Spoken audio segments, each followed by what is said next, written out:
ఏళ్ళక కన్న తల్లి సన్న బియ్యంతోని బుక్కెడు బువ్వ తినిపిస్తుంటే ఆ తల్లి ఆనందం చూసినప్పుడు ఒక నాయకుడిగా ఇంతకంటే మాకు ఏం సంతోషాన్ని ఇస్తుందని నేను అడుగుతున్నా.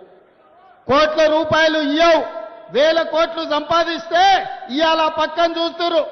110 నెలల అధికారంలో ఉండి నెలకు 1000 కోట్లు తగ్గకుండా 1,00,000 కోట్ల పైన దోసుకున్న ఆయన పిల్లలు కత్తులతో పొడుచుకుంటారు. ఒకరొకరు పంపకాలలో తేడా వచ్చి బావ బామ్మర్ది అక్క తమ్ముడు ఇంటిల్లి పాది తలా ఒదిక్కు తయారయ్యి ఎవ్వనికి వాడు బల్లాలు తీసుకొని ఈపులో ఒడుచుకునే పరిస్థితి వచ్చింది. ఏం సంతోషమైన తండ్రికి 1,00,000 కోట్లు సంపాదించిండు, ఫామ్ హౌజులు ఇచ్చిండు, బంగళాలు ఇచ్చిండు, వ్యాపారం ఇచ్చిండు, టీవీలు ఇచ్చిండు, పేపర్లు ఇచ్చిండు, రాసుకోనికే పేపర్ ఇచ్చిండు, చూపించుకోనికే టీవీ ఇచ్చిండు. కానీ వాళ్ళకు ప్రశాంతత కానీ ఆనందం ఇవ్వగలిగిండా? దోపిడీ సొమ్ము ఇవాళ కుటుంబంలో చిచ్చు పెట్టింది. ఇవాళ వాళ్ళు కొట్లాడుకొని ఉరిమి మంగళ మీద పడ్డట్టు వాళ్ళు పొడుచుకునే విడిచిపెట్టి మన పేర్లు తీసుకుంటారు.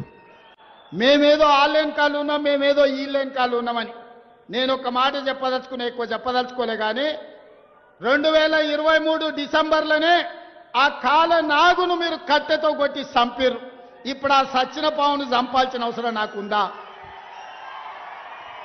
బీఆర్ఎస్ అనే పామును, ఇది కాలకూట విషం ఉన్నది, ఇది ప్రజలను దోసుకునే అనకొండ అని 4 కోట్ల ప్రజలు డిసెంబర్ 3 తారీఖు నాడు బండ రాయితో